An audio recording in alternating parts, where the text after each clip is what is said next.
What is the commitment to renal failure in Nevis, and I'm yet to find it. Be a part of the debate. What he needs to do is to allow the people to do their work in accordance with the relevant legislation, and he must not overreach. Because when he makes those suggestions, he is, in a sense, misleading the population here. Speak your mind. Defend your country. Call in. Numbers to call: 869-669-7312. That's 869-669-7312 or 917-460-2187. That's 917-460-2187.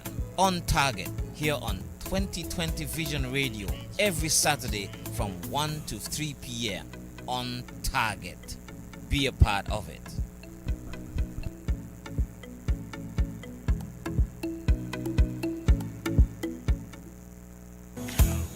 On target.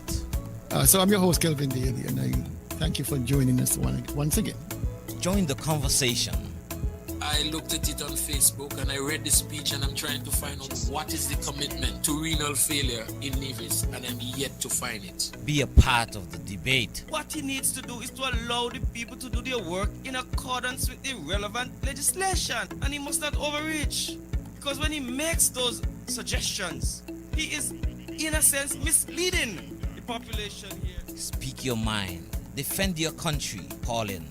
Numbers to call: 869-669-7312.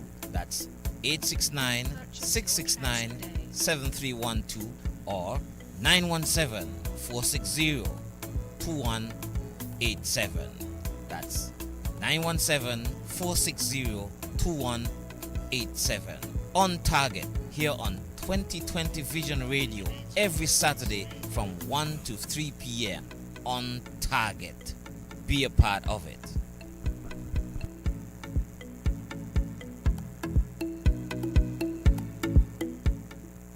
The views and opinions expressed on the following program are solely those of the participants and do not represent those of 2020 Vision Radio or its advertisers.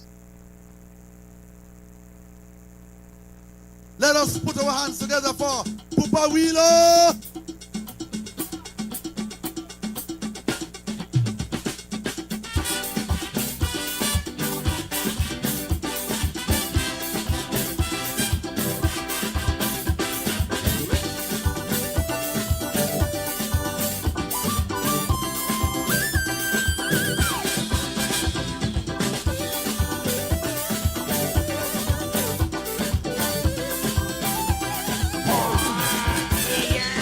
Bringing in a passe, bringing them to shout for me. I want them to roar for me. If you don't know I want in you, but I bang them, they go ball foul. Talk about irregularities, boy. They go be up and down, tumbling. No pretend don't pay come in. Boy, heading south.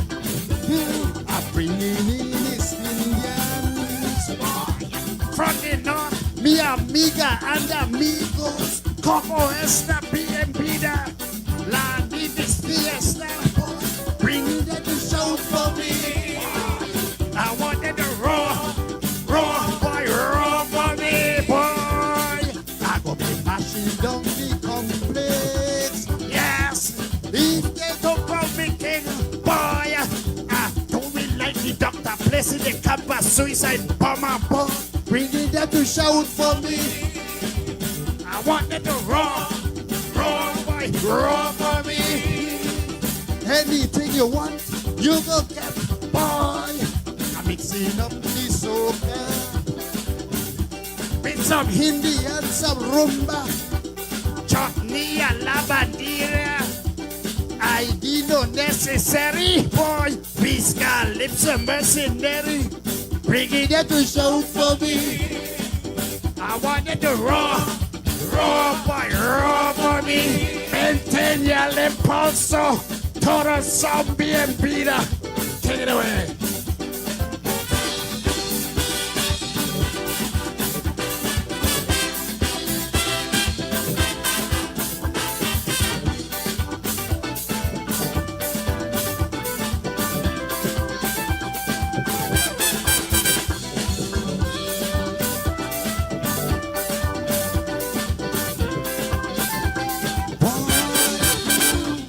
the local fans decreasing. Why? By the numbers they keep dropping. Nobody don't shout no more like they used to shout before.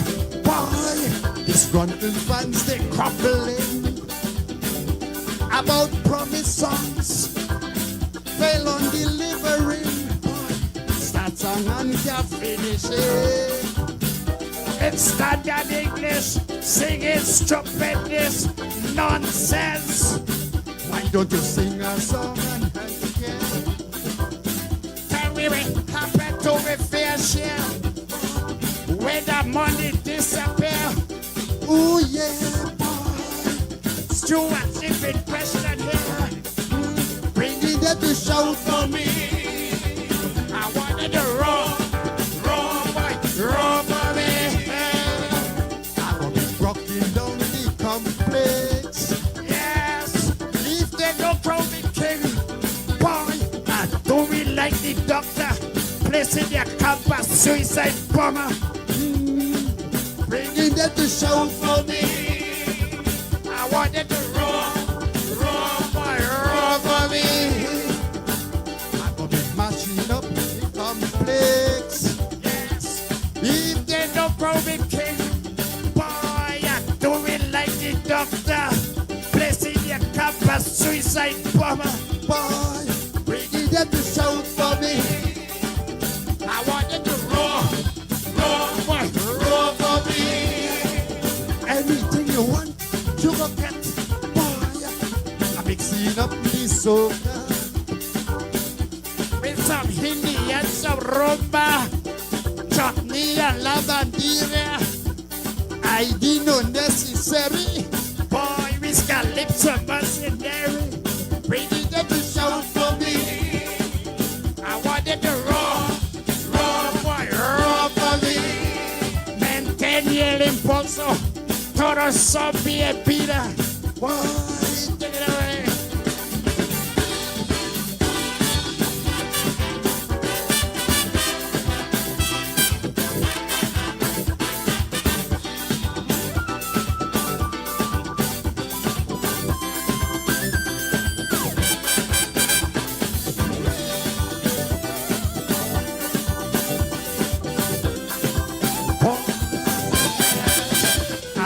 Chattering airlines, see preacher, see taxi, bringing them to shout for me.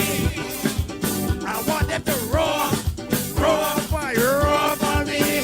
You don't know, you got to spend big money if you wanna win monarchy. I go got the diaspora. 420 in my corner, boy, share the life, boy. Press like, subscribe, sharing. All here the diaspora's king. Your king go be knocking down your airport, knocking down hospital walls. Boy, training geothermal. Let the Jewish people sing the song. These Hebrew boys don't understand. Begging them to shout for me. I wanted to roar for me. I'll be rocking down the complex. Yes, if they don't crow me king, doing like the doctor placing the campus suicide bomber. Bringing them to shout for me. I wanted to roar for me. Anything you want, you go get. Yes, I'm mixing up the soca with some Hindi and some rumba, chutney and la bandera. I need no necessary. Please got lips of mercenary. Boy, bring me them to shout for me. I wanted to roar for me. Mantén el impulso. Todos son bienvenidos. In the momentum, everybody is welcome. Thank you.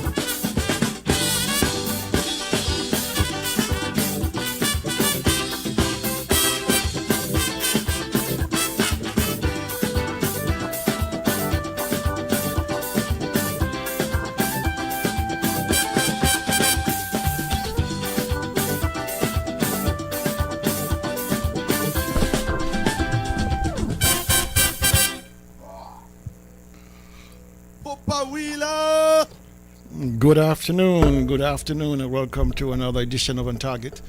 And as usual, on a Saturday afternoon, I'm your host, Kelvin Daly. So far, it's just me alone. I'm not certain whether our brother Tulu is over the flu. I know he was down for the count on Thursday evening. He has not messaged me to say he is going to be in or not, so I'm assuming that he's still in bed. All right, and of course, Danny, Henry Daniel, he normally has a class of students on a Saturday afternoon, so normally he's late, and we understand why. But we'll proceed until either one of them shows up or both of them show up. You know, it's always better when you have a full house. But we will do the best we can until they arrive. Okay? Let me say good afternoon to all those who have joined us here on Target. Today is Saturday, the 24th. The month is almost finished. Christmas was just a couple of days ago, it seems that way. But we are already 24 days into the January. But if you're on the FM dial, Twitch, YouTube, and of course the Facebook feed, a special good afternoon to all of you, and thank you for taking the time to sit with us this afternoon, because I'm sure on a Saturday afternoon you have a lot more things to do, and you decided to spend it with us the next 2 hours of your life. Hope it's worth it. And let me pay special homage to the 5 persons who made podium. The first, again, he's been very consistent of late. The man Kitchen King, all the way over there in Oklahoma. And Cecile Hobson, that wonderful lady from over there in St. Thomas's, Cotton Ground. Good afternoon to you. She's number 2. Hildred Davis. Lineage stretches back to Montserrat, and she lives, strangely enough, in Montserrat Village, over there in St. John's. And number 4, Ruby Walters. She's number 4. Good afternoon to you, Ruby. And my good buddy Tamaki Saladid up there in St. James, the best tomato grower on the island by far. Good afternoon to you, sir. Oral Joseph, number 6. And going on the line, we had Earl Mascal coming in very close. IDF, Ingrid Daniel Farrell over there in Virginia. I hope you're doing well. And all the way in Canada, I believe she still resides, Marcy Yelner. I think she is one of the most beautiful ladies around the place. Marcy, how are you? And over there in St. James, Similetta Jeffers, Similetta Ovaltine Jeffers, she's with us. And Catherine France, Catherine with a K, always locked in. And we have my number 1 fan on sync, it's Daldria Penny is in the house. She's under the weather with the flu, and she asked to share the recipe I have that I've been sharing all along for those persons who are struggling with this very awful flu. I'm going to do that in a few minutes. All right? So if you want to make sure you don't catch the flu or you want to get over it quicker than normal, stay tuned. All right? All the way in Boston, Sharon Stapleton is with us, and so is Drexel Barton, the only person I know on this planet with the name Drexel. It's only like Hansel and Gretel. I wonder if that's where they come from. You know, Hansel and Gretel. You know that story? I don't know. Patrick Globemaster Hanley is with us, and so is Vilena Queen Ali. She's in the house. Iona Muchacha Door. She's with us. Thank you, Iona, for all the accompaniment this week. We'll keep it between us, all right? People, they don't need to know all our secrets. We're going to keep it between us. See you next week. Burl Jones is in the house, and so is Paul Pemberton and Carlos the Fisherman Vanterpool.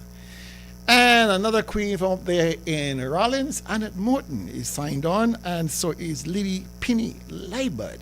Let me see if I missed anybody since I started yapping. Janet Grell Hall and Gigi Williams Keat. Elvis Ellie is in the house, and who else we have? We have Delia Wilkinson and Iva Boom on Target. Down there in St. Thomas, another queen from St. James. Delicious Nichols Brown is in the house, and so is that beautiful daughter of Iona. Adele McClendon is with us. And who else do we have? Robin Latham. You know, Robin was here on vacation, and, you know, we hooked up. She's such a wonderful lady, brilliant lady, a writer by trade, by training, and just a pleasant person to talk to. Yeah. Oh, she said, Drexler saying, my name was given to me by my grandmother, who got it from the Catholic hymn book. I think is the storytime book, Hatzel and Grenfell. I think she pull a fast when you talk about hymn book. I think it's the Hatzel and Gretel story. Forgive me. All right. We got to get going because we, as usual, have a lot to talk about. But let me say good afternoon to my very dear friend, Vinette James. And she's here on vacation until next week, February, sometime in February. And where she is, it is cold. And so she's glad to be home. And she gave me a recipe. She says she has an old-time recipe that she uses to fight the cold. And it's a prevention, not a cure. It's a prevention. So she's saying for the last few years, she has not had a flu or a cold. And her key ingredient is some Nevis Hammond. I love it. Hammond, I'm telling you, Hammond is the key. Some lime, some honey, and that is the basis of Vinette's prevention. All right? And if you're looking for a further prevention, of course, by way of the bush, I've always prescribed and will continue to prescribe my own secret formula. 5 bushes that I use, but you can pick your 5. I always use odd numbers. And so I use a few leaves of mango, guava, soursop, mint, and lemongrass. But you can use jumpy tiki thyme, you can use basil, you can use almost anything. Once it has in some soursop, which relaxes you, make you, cool your body, relax, and you can get a good night's sleep. The guava is a strong antioxidant. It fights those free radicals that keep you from getting infections. And so that is what I use to make my tea. And then when it's finished boiling, I boil it for about 10 minutes. When it's finished boiling, I throw in a teaspoon of cloves, and let it simmer for at least 15, 20 minutes. And then I would take a glass of that and put the rest in the fridge, and I will drink that throughout the day. And for the last 2 years, I have not had a cold. I used to catch cold. First month to catch a cold and last month to catch a cold was me. I have not had a cold, not cold, for years. I understand? And when I got it, I really got it bad. I was in bed, can't move, pain everywhere. My eyebrows would hurt me. And so my toenails are hurting me. I mean, everything was hurting. You know what I mean? But I have now taken a different path, and prevention is my key.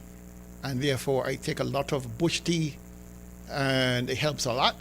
And then, of course, if you're already in the throes of an infection, then I would suggest you do what you call a super shot. And if you're not minded to make your own, you can go there on Market Street by Feezer's Ice Cream and Dalpori Family Gems, and they have the super shots there for sale.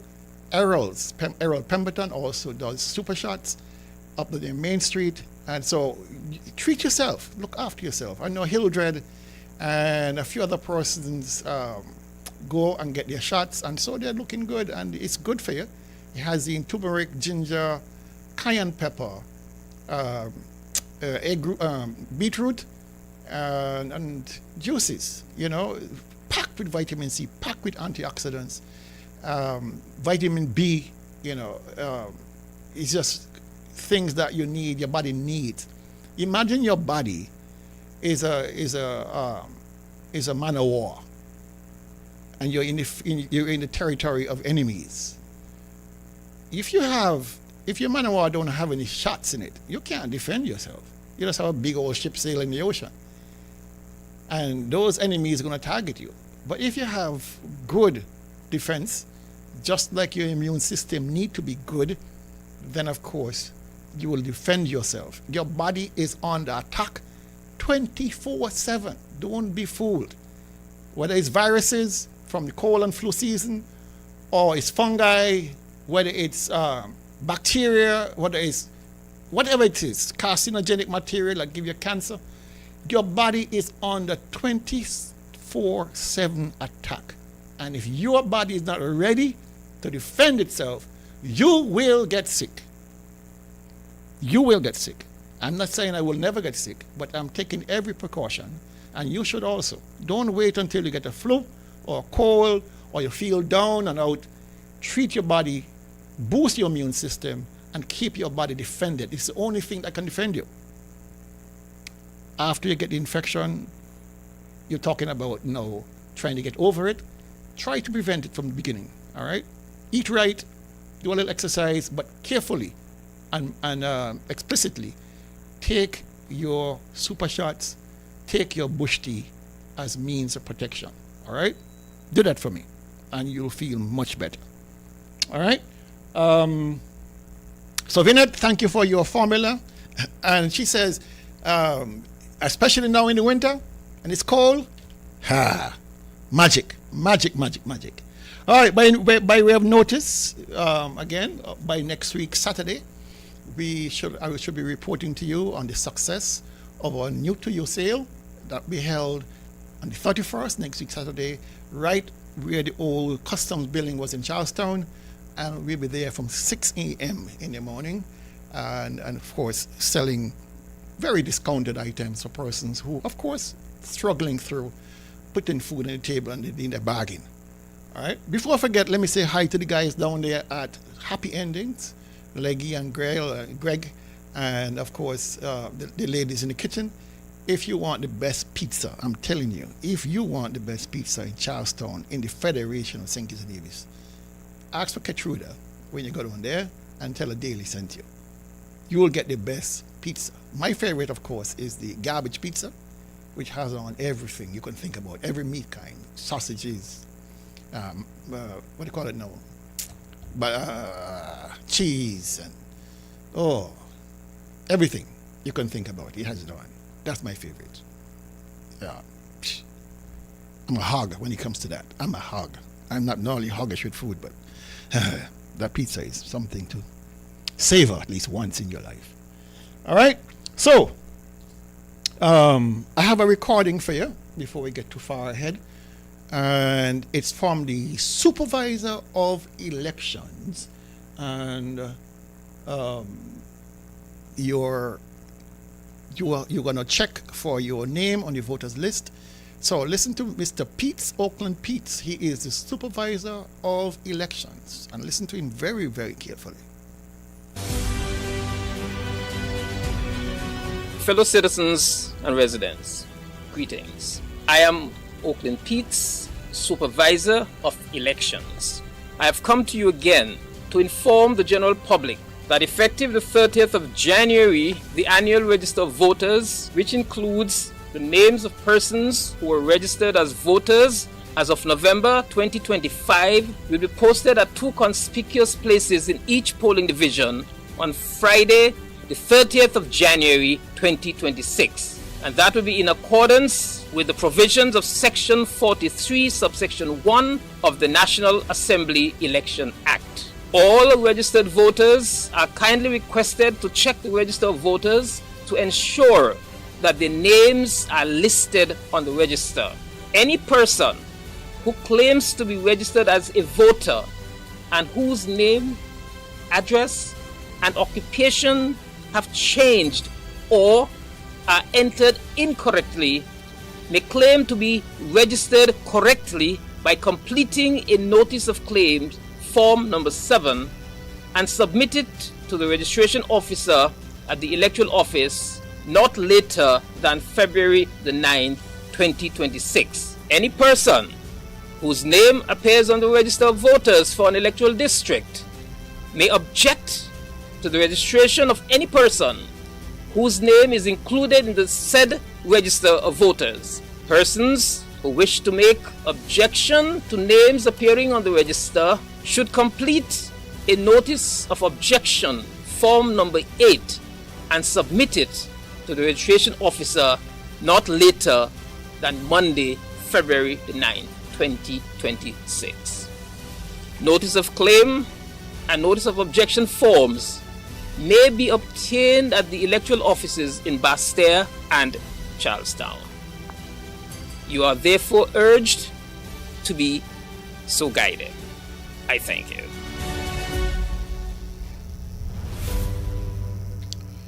Okay, I could have done without the background music. I don't see the point of that, you know.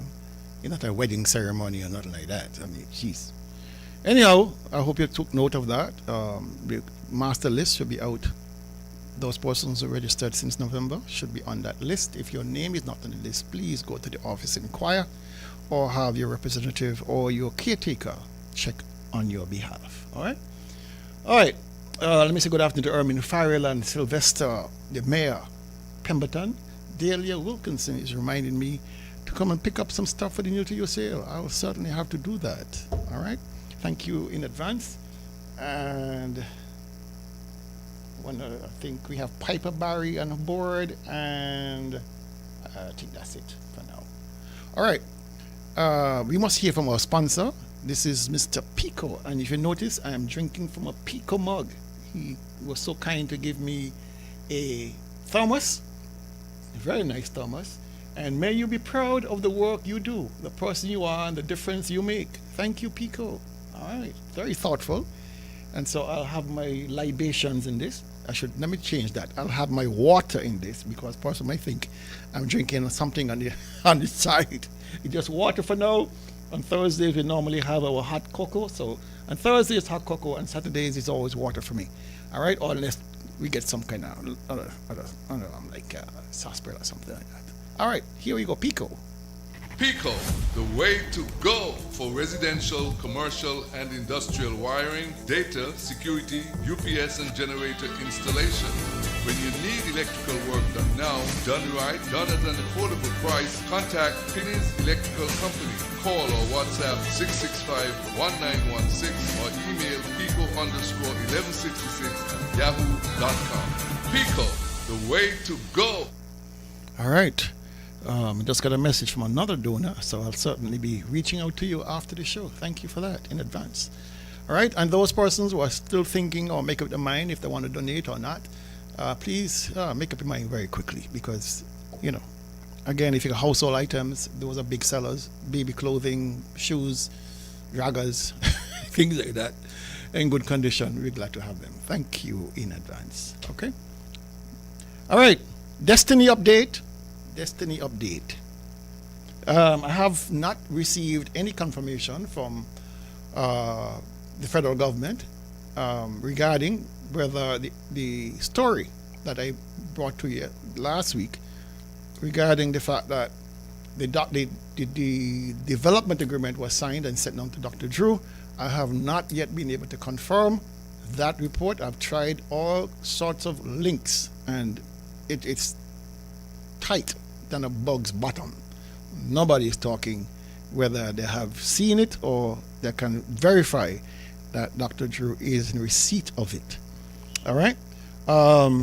But he did indicate on his roundtable this past week, that he has indeed seated his advisory committee, and they have had 2 meetings thus far, and they have made recommendations as to where and how the SSZ Act can be, as he uses the word, tightened, right, to make it comply with issues of sovereignty and issues where it conflicted with the Constitution.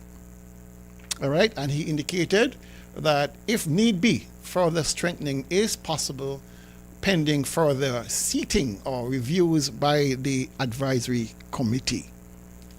All right, one thing I did notice is that what was given to this advisory committee were marching orders to do everything but to recommend repeal of the SSD. Dr. Drew is not contemplating any repeal whatsoever. He is quite comfortable moving forward with the SSD without linking it. In his mind, he has separated SSD from Destiny, as if one does not have any consequence to the other, as if the SSD passing or continuing to exist has no implication for us here on Nevis regarding the Destiny proposal. It's delusional. He is delusional to believe that he can separate them. One has nothing to do with the other. His job is to pass the legislation. And whatever happens after is not his concern as of now. He does not hear or is tone deaf to what we've been saying all along, that having 10,000 residents taking up possession of lands just a mile from Charlestown is something that is a non-starter for us here on Nevis. He's not hearing that. What he's hearing is that he wants to fix the SSD. And for us here in Nevis, whatever happens after that is our business. He's not dealing with that right now. So he cannot walk and chew gum.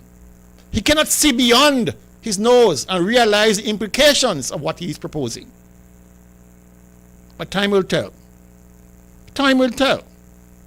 Repeal is not an option for him. And that is very, very sad. Very sad.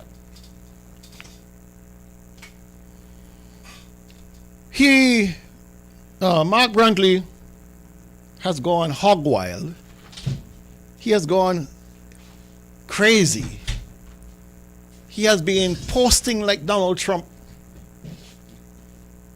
Even when he is coming back from Spain, he has been posting non-stop pure stupidness, all kind of craziness. It's like a man deranged, trying to find some leverage, some deflection. But he's not succeeding so far because people are tearing him to bits. He put out a post, which somebody shared with me,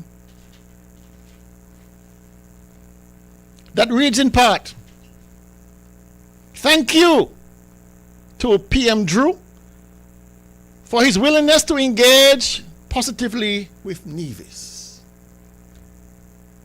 This came right after the round table with Dr. Drew. And other persons, rightly so, criticized him for trying to sow the seeds of division between St. Kitts and Nevis, between Kittitians and Nevisians. And he's doing that. It's an old playbook.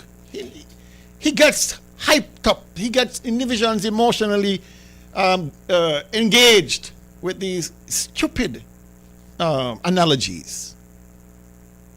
But I believe in addition to that, what he was trying to say to Dr. Drew is thank you. Thank you very much for not putting on the table any conversation about repeal of the SSD. What he was saying to Dr. Drew is thank you for the SSD. In addition to, of course, like I said, sowing the seeds of division, as usual, every time election comes around, he gets Nevisians riled up, and the St. Kitts don't like Nevis, and Nevis don't like St. Kitts, all kinds of stupidness. But in addition to that, I really believe he was sending a thank you note for Dr. Drew to stipulate to his advisory committee, don't repeal. Do not send any recommendations about repeal because I will not accept it. And so the SSD lives on because of Dr. Drew. Now, because of Mark Brantley, he's thanking him for continuing to support the SSD. Because Mark Brantley has no other option at all at this point. None. And so, good afternoon, Hensley. How are you, sir? Good afternoon, Kel. I'm just dashing from the class, so I'm happy to be here as usual and looking forward to engage with the community. Okay. All right. Any thoughts on what we've been talking about so far about this SSD matter?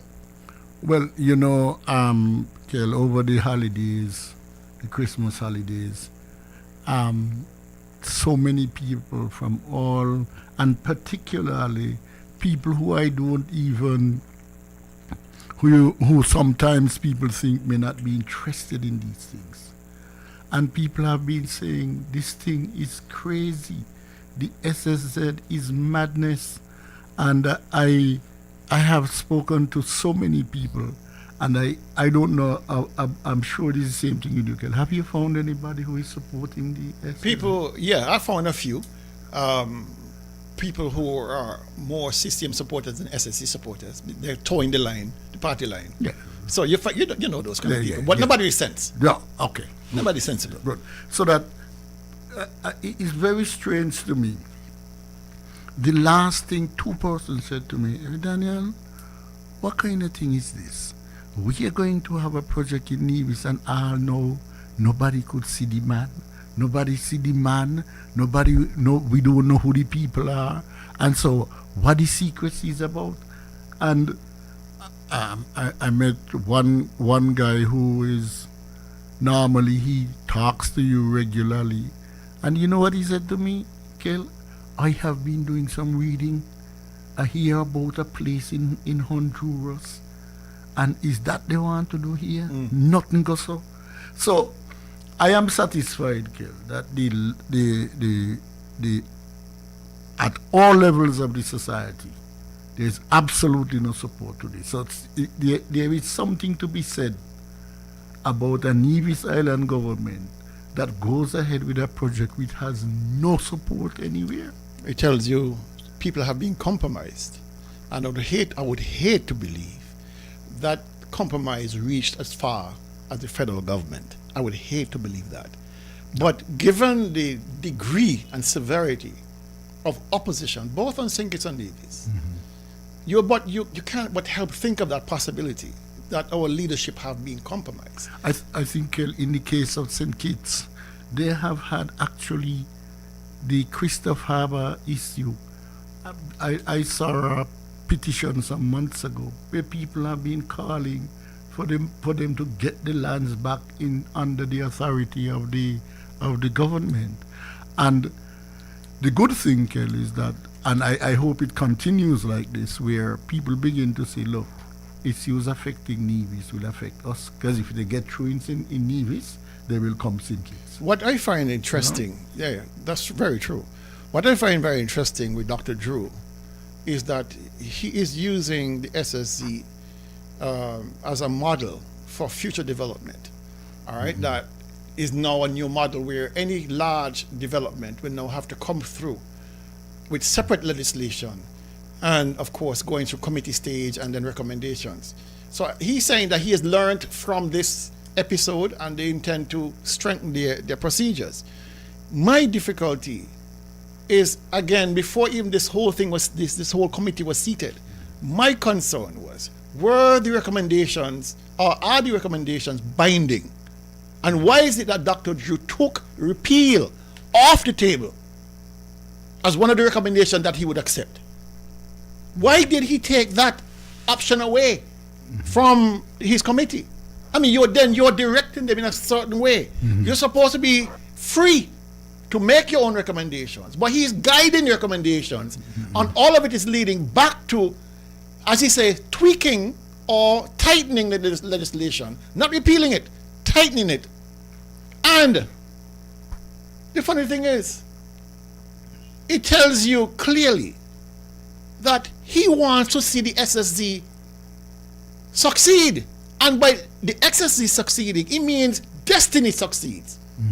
Because you can't have one the symbiotic relationship, of course, between the without the SSD, there's no destiny. So if you're pushing hard as the Prime Minister to hold on to the SSD Act, no repeal, it tells me you are fully in support of Destiny on Nevis, even though he claims he has not seen the document, he has not has sight on it. How can you be so blind to what others have been saying, the chamber has been saying, the Bar Association has been saying, the entirety of Nevis has been saying, the Barefoot Bobs have been saying, Dr. Drew, this is bad for Nevis. Why is he persisting in this direction to go back to Parliament to tighten up the legislation, but he would not listen to the chamber who said repeal it? I think the I think the governments on either side, in St. Kitts and in Nevis, you know, we have a friend who likes to say, read the board. Read the board. The board is suggesting what, Kel? The board is suggesting repeal. So the board is suggesting repeal. So the deal must be to repeal the legislation, and nothing is wrong with that. I think we have said Mayor Motley was going to introduce some legislation in Barbados which would give the telephone company and the government undue access to people's private business, and the people protested, and she said, look, no problem, we can repeal it. Nothing is hard with repealing it, you know, Kel. To me, the easiest thing to do is to repeal. Why? You could count on all of the institutions, private, public, and the common man in the street. But who tell you have a basis for it. But you have a basis for it. We go back to common sense and political common sense, where the basic instinct of a politician is to be re-elected. The basic instinct of a politician is to go with the herd. Mm-hmm. If the herd is saying, Mr. Minister, we don't want this, otherwise we can vote against you, what do you do? You back down. You back down. You change course because you are there as a servant of the people. They are paying you to work for them, to deliver for them, and they're telling you, we don't want X. My God, why would you want to give them X? It tells you on all of this pushback from Dr. Drew and Mark Brantley, and my fear is the entire federal cabinet and the NIA cabinet is that they have been compromised. They have been compromised. No politician that I've ever known look at the popular opposition and continue down the same road that they don't want you to go. It tells you people have been compromised one way or the other. My view is, and I say again that to me, I have never killed, apart from secession in the 1970s, I have never experienced the level of support for an issue since that. We're right across the board, as we say locally, Tut Muman Sam, everybody. Secession in the 1950s, 60s, and 70s in particular, after the Christina sinking, galvanized the whole public. It's a similar thing we are seeing here, where there is widespread opposition to this. Widespread opposition. So, the widespread opposition you're saying counts for nothing? Well, it counts for nothing because the consequences might be worse for them. But what about for us? Well, the consequences for them might be jail. You never know. Anyhow, we're moving on. Now, the Premier would have gone on 2 trips since January. Only 2? Only 2. He was away from January 12 to 15 to the USA. We have no idea. All he said, he was on official business to the US. We have no idea what he did up there, who he met with, what was the purpose, was it a conference, was a meeting at Burger King? I don't know. And I think that the obligation of any person, any employee of the people, is to report to the people where they went, what was the purpose, what do you bring back? Something. Nothing. He said nothing. We get a call, an early call here. Good afternoon, Target. Well, good afternoon. Good afternoon. Good afternoon, Hensley. Good afternoon. Good afternoon. How are you? Hensley, good afternoon. Can I hear you? Good afternoon. How are you?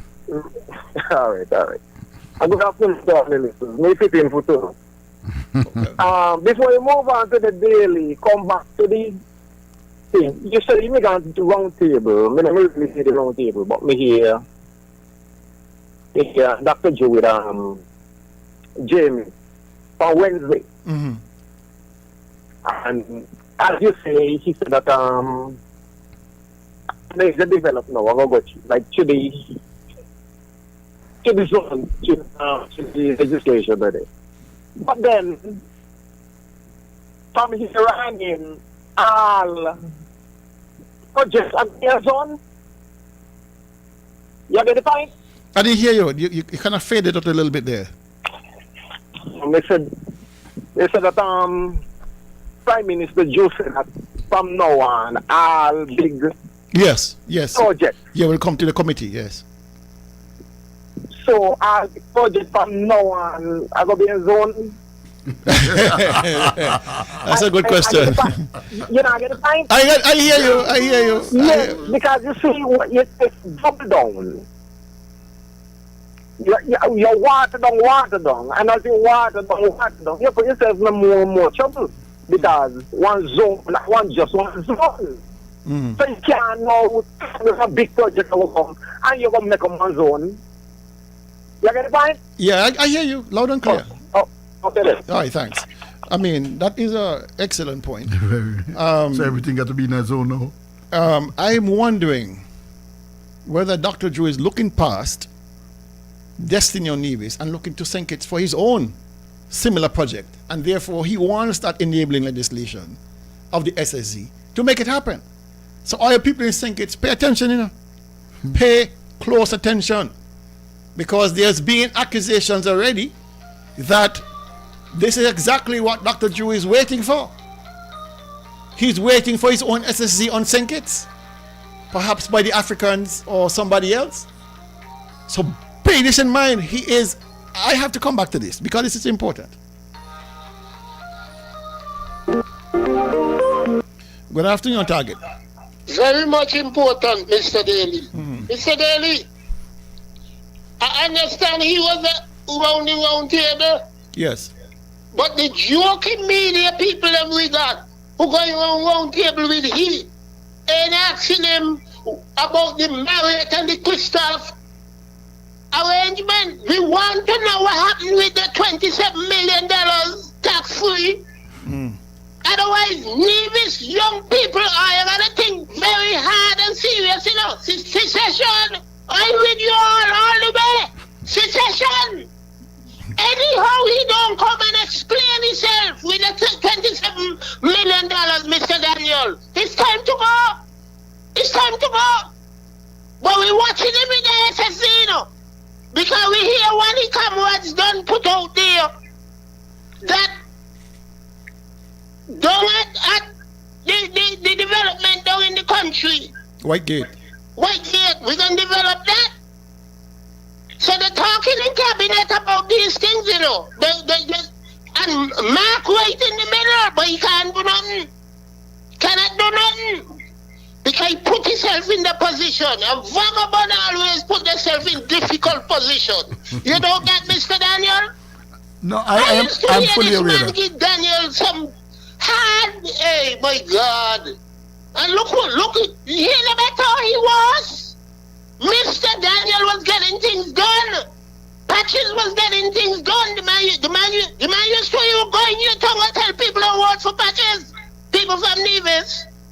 And Patches was one of the more better minister get things done. You can tell me $19 million for the hospital 7 years and can't get fix up to now and he have fly all over the place, but it's time to go. Ladies, time now. And Janice Daniel, Jody Kane, Mr. Bartlett, how are you? Good afternoon. I met her the other night, Mr. Daly, boy, a brilliant woman. All right. You all take the time and place the blows because it's time for secession. Let her watch me back. All right. Like that. Thank you very much. Yeah, I think the call from Montserrat is quite accurate, and it's something that we need. The people of St. Kitts in particular have to be pay very close attention to. We were focusing on Nevis a lot without realizing that Drew has his own destiny plan for St. Kitts. And that would explain his reluctance, actually not reluctance, absolute refusal to repeal. I think that gives a lot of credibility to what were being said months now, that the Nigerians are coming to set up a SSZ, or some other entity, maybe Chinese or Taiwanese or some other entity, is looking in the area of Whitegate to set up their own SSD. Maybe even at Christoph Harbor. And I believe that perhaps carries a little more weight as to why Dr. Drew is holding on for dear life to this legislation, because he's looking beyond Nevis to what he can do on St. Kitts through an SSD. But Kel, look at this with me. The biggest development we have in Nevis is the Four Seasons development. That happened without any zone, without any special legislation. That happened within the context of the existing legislation. Yeah. So what is this long roundabout thing? Because these guys are talking about a paradigm shift. They are talking about something that no other territory can compete with them with in the Eastern Caribbean, in the CARICOM. This will be the first in the CARICOM countries. And therefore they want to get it on the ground floor to have these special zones. The special zones... How they help people? The special zone, what the people need to understand, these special zones, special sustainability zones, these are settlers. These are settlements.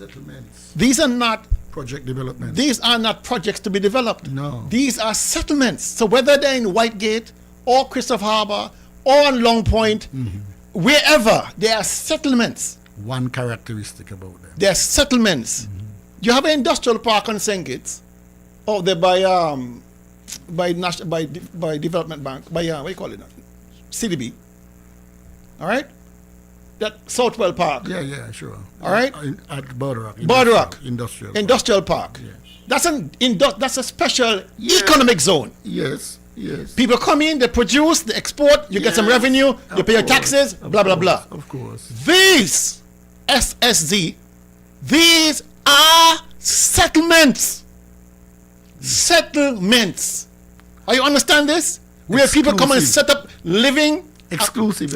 Oh, jeez. I hope people understand, Exclusive. Okay. Exclusive settlements, which will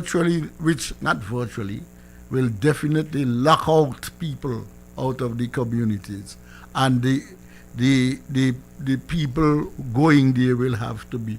So, Kelly, if you want to go into one, they have to have your name first. You have to have your name down there, So when you go down, you say, X, no, you can't come. We don't need those kinds of developments. We don't. We really don't. We have developed, we have gotten the Marriott, we have gotten the Four Seasons, we have gotten Park Hyatt, all of them under a range. I'm just mentioning those as international brands. I want somebody to question Dr. Drew. I really tried to call in on the show. I don't know if they have me marked, but I could not get a call in to ask him some questions regarding the SSD. And I think a call is coming in, but I'm not understanding why it's not showing up. Let me see something here. Hello, good afternoon.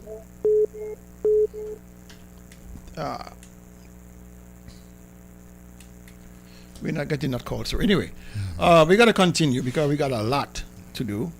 So the premier has been away twice for the month. We did the first. We know. Oh, let me answer this question first. Somebody was asking a question on the Facebook feed before we move off the topic.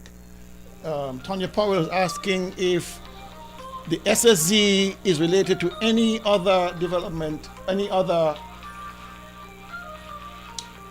new developments, or can existing properties be a part of the SSZ? Let me get to the answer after this. Good afternoon, Target. Good afternoon, gentlemen. Good afternoon, sir. Good afternoon. I just wanted to point out to Mr. Daniel, we have a tendency to talk about the biggest development is Four Seasons, Park Hyatt, Marriott, And foreign investment is good, and I don't have anything against the concept of concessions because of the economic activity that the investment creates. What we're forgetting, we always seem to think we can only progress with foreign investment.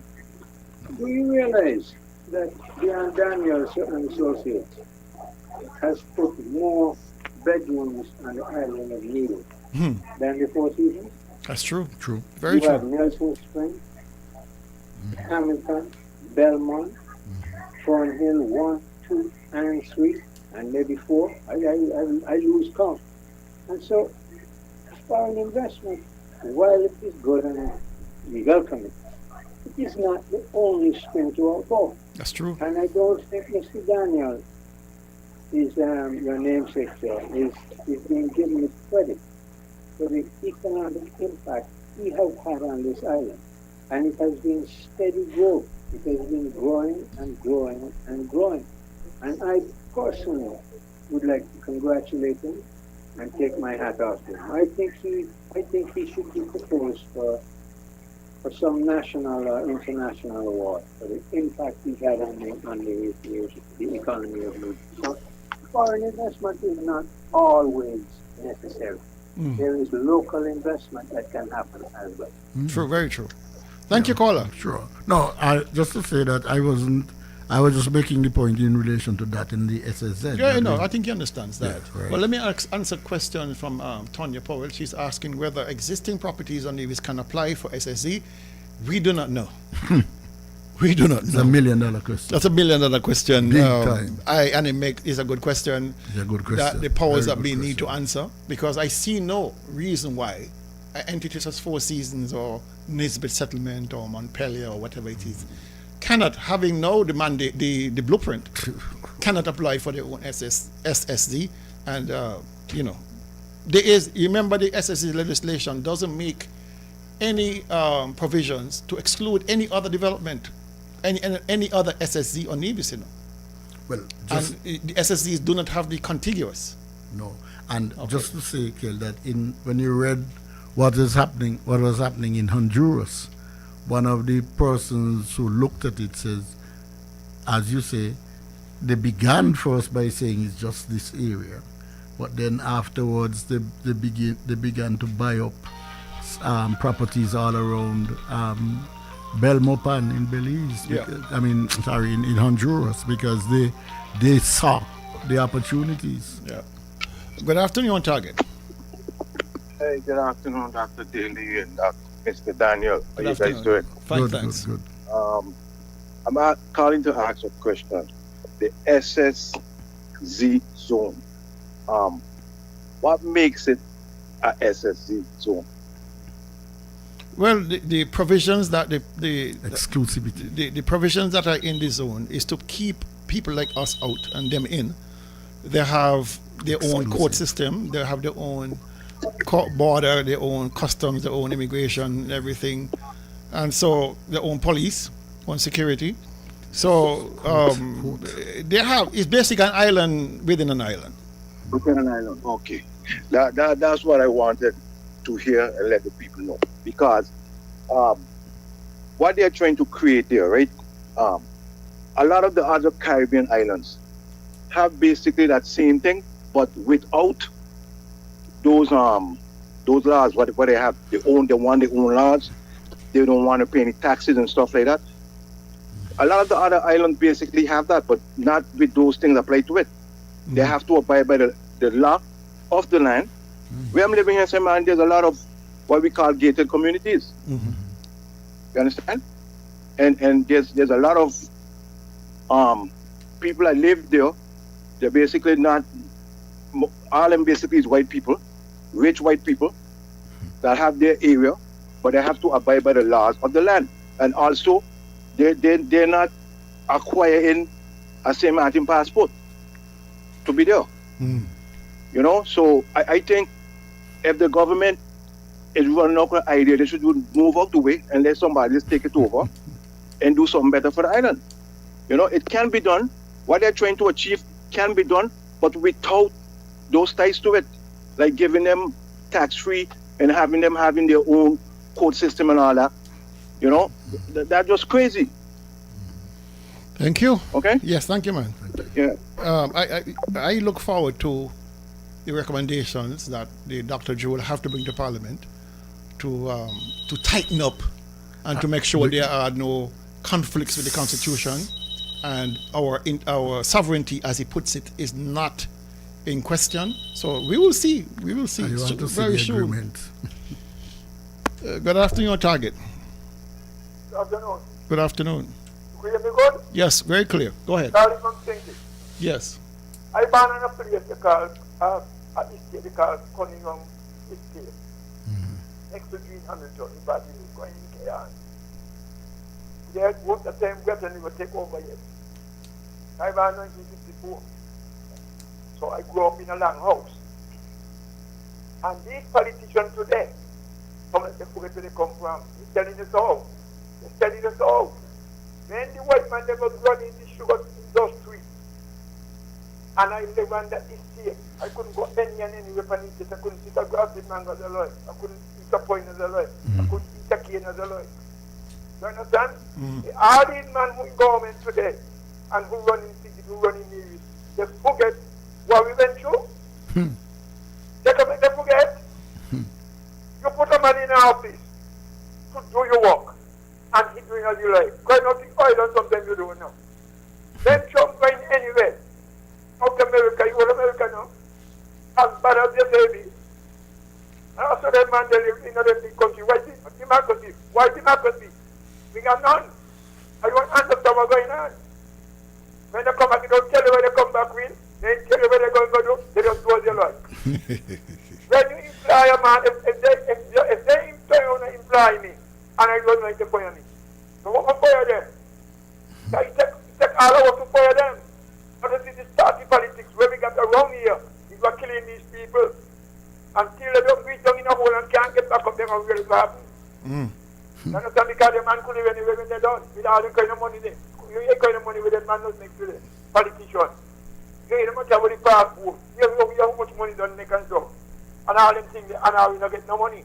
To get the news, not get no money. I mean, the people on the ground. You don't know where they got to do with the money. You don't know, some of them bank money all outside. Politicians that have to bank money to the country. All right. And got people here. You understand? Yes, all ma'am. them things the politicians don't know. I'm very glad to listen to you. Every statue, I see you cut up some okra, and I listen to you carefully. Because I know you're a politician too. All right, brother. Thank All you. right. Okay, cool. Yeah, I can't stress enough. I have to repeat one more time, just for the record. Kitishans, Pay attention. pay attention, eh? Pay attention. Read the board. Pay attention. Read the Something board. big coming our your way. Mine. Okay. Pay attention. All right. We continue. The issue with the second trip of the premier, nobody knew. He was off island. He came in on the Thursday. He left the Sunday the 18th, and came back on the 23rd, which was Friday. All right. Now, the second trip was very, very curious. From the beginning to the end, he was very curious because a friend of mine was on the same flight with him. You got friends in high places. High and low places. Man, I know you have lots of I friends got friends in in low highs and low I know places. about the low, but the Lord, you got traveling next to the premier and so on. No, he was next to him. Oh, okay. But the premier normally boards that American flight on the front and go first class, but he sneak into the back like nobody can see him. All right. I don't know if he made it way up to the first class after that, but he boarded from the back. All right. And anyway, so I learned that he was on the way to Barcelona in Spain. For what? But he's going to a bullfight? Or he's going to, football. See a game or something? But no. He was there to attend an international conference on gambling. He will tell you. He was there to attend a conference on gambling, or as they call it, sophisticatedly gaming. Gaming. All right? I mentioned gaming to a friend of mine, and he was confused. He thought gaming was going out to shoot doves or turkeys or whatever. Right? He's gambling. Worldwide gambling. Right? He went to the conference, and Nevis had their own presentation, their own booth, their own area. Nevis Online Gaming Authority. That piece of legislation was passed by Mark Brantley in 2025, in the middle of last year. I read it, and I think I wrote a post about it, because it's very troubling that we are moving in this particular direction of legalized gambling when our neighbors to the north, America included, Britain, UK, and Europe are moving away. and saying this is a dangerous direction to take any country. Because the propensity for fraud and corruption is off the chart. And so they don't want this in their territories. But our premier, who is smarter than anybody else in this world, was approached by a company or two companies, and they, as far as I was informed, they are the ones who designed, crafted the legislation called the Nevis Online Gaming Authority Ordinance 2025. I was told two companies, one called Apex and the other one NT something the other, were the ones who had a conversation with the premier, convinced him. They couldn't convince nobody else in the Caribbean. They convinced he. They couldn't convince Dr. Drew in St. Kitts or me and Matley in Barbados.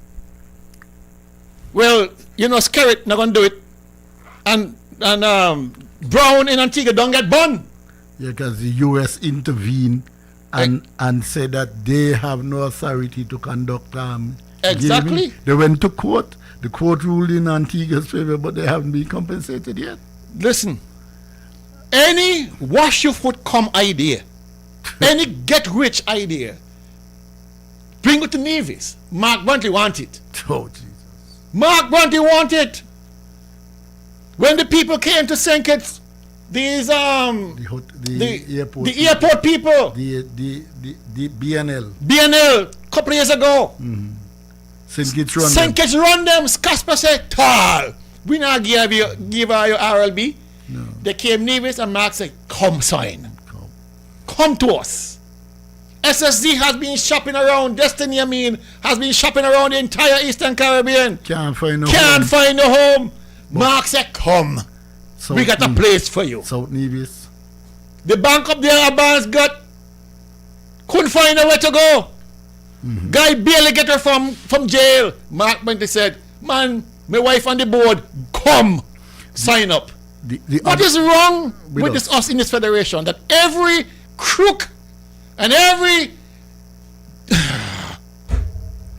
we have to get rid of this man, yeah, because he can destroy us. But let me get to this here, Hensley. Okay, go ahead. So this ordinance was passed. The NOGA, Nevis Online Gaming Authority Ordinance, was passed 2025. 2025. And as I said to you, there were two offshore companies that we were told helped to create that ordinance. Not the Nevis, not the legal chambers, not the legal advisor. This was created by foreigners. And you know one of the worst part of this? The same company that crafted the legislation, had it passed by Brantley, are also the regulators. Oh, come on. They are also the regulators, not the NIA, not FSRC. Not FSRC. Not the offshore people who regulate other banks and stuff. Yeah. This FSRC is being regulated by the same company that created the ordinance, who wrote the ordinance. What foolishness is this? It's a bonanza for the So they're going to put in there what they want to put in there to benefit them. Of course. To our detriment. Of course. You understand? This is the kind of kuno-muno nonsense that this government is doing here on Nevis to us. Let's take this call here. Good afternoon, Target. Good afternoon, Dr. David. You're depressing me, you know. I'm sorry. You should be sorry. Because what you're telling me is, oh, by the way, you forgot MSR. That was another reject. Yes, thank you for that. But what you're telling me is, Nevis has become a depository for rejects. Oh, that's exactly what I'm telling you, in concise terms. Oh my goodness! And now we're gonna on top of that, we're gonna get immigration rejects as well. We're on the way. We're on the way. We are completely rejected. Yep. Oh my! We can't get anything fresh. It doesn't seem so. Not with this man here. Because they keep telling us that fresh food is good for you, you know? But it seems like all we can get these out-of-date things. All kind of rancid food. Sell by date gone. Well, I'm gonna go and take some. I'm gonna try and find some medication because my head is swimming now. Some castor oil will do. I'm feeling terrible. It's castor oil you don't want. You have completely ruined my weekend. Sorry, brother. Castor oil. Take some castor oil. All right, man. So Mark Brantley went to sell the Nevis Online Gaming Authority to the world in Barcelona. So Apex was there, NTL was there, and they're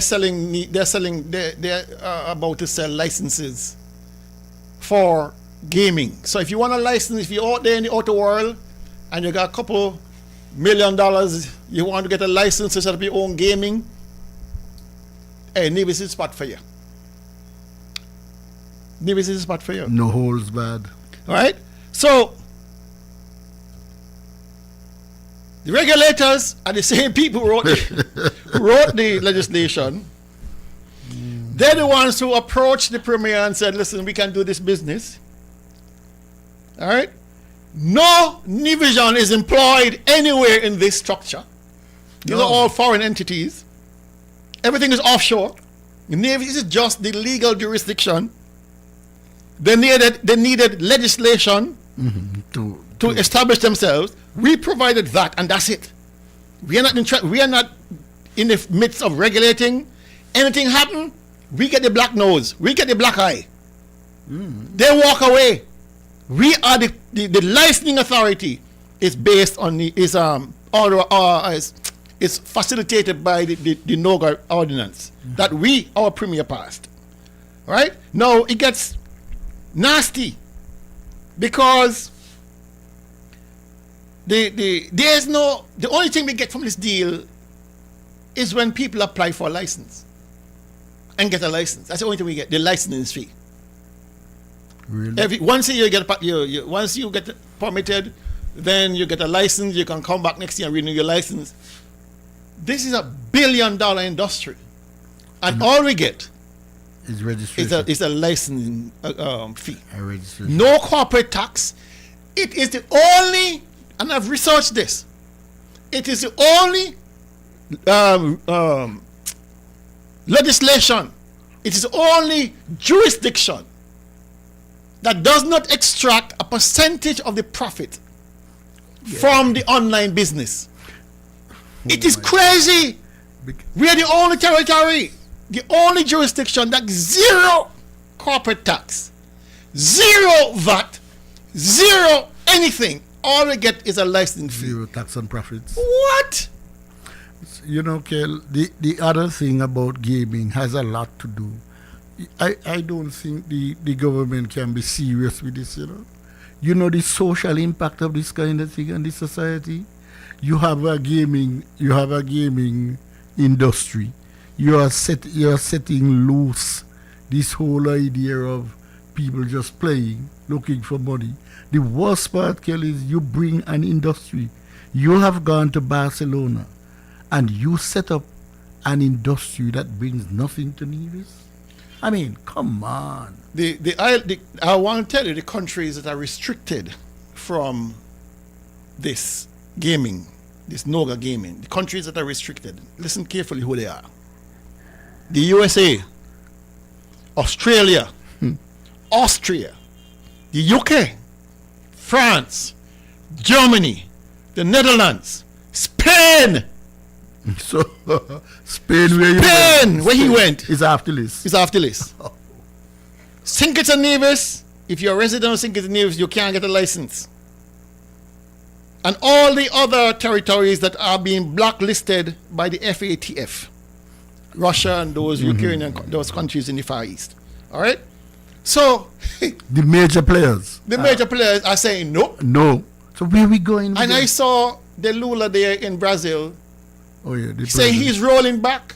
granting any more licenses because those licenses are destroying the fabric of poor communities. But that's what I'm saying, that there have been anybody who is interested in gaming. That's what something that bothers me in Nevis. When we are going to do something, we're not reading what the consequences are.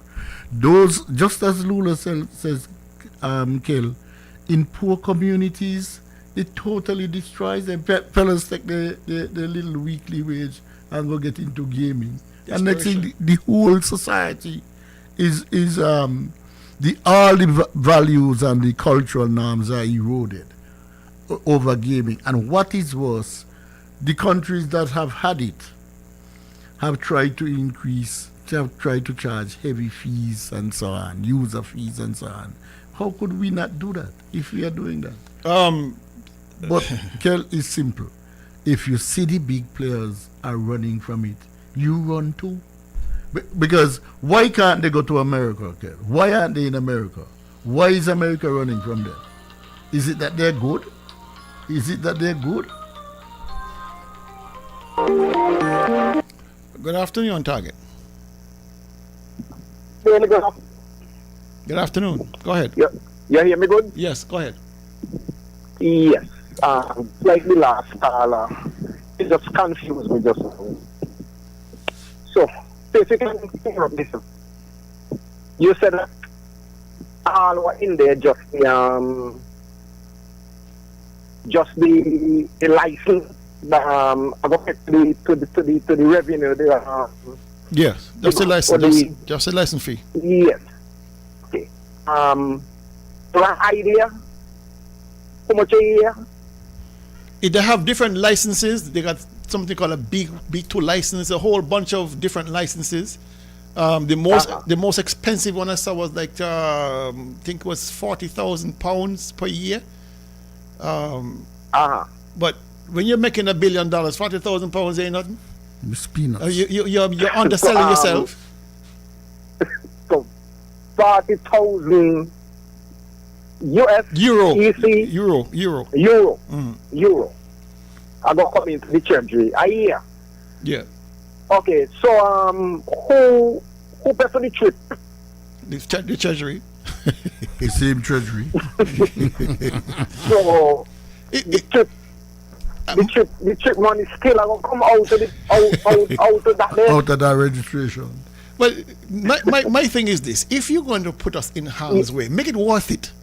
Of course. Make it worth it, man. Okay. All right. We continue listening. Thank you.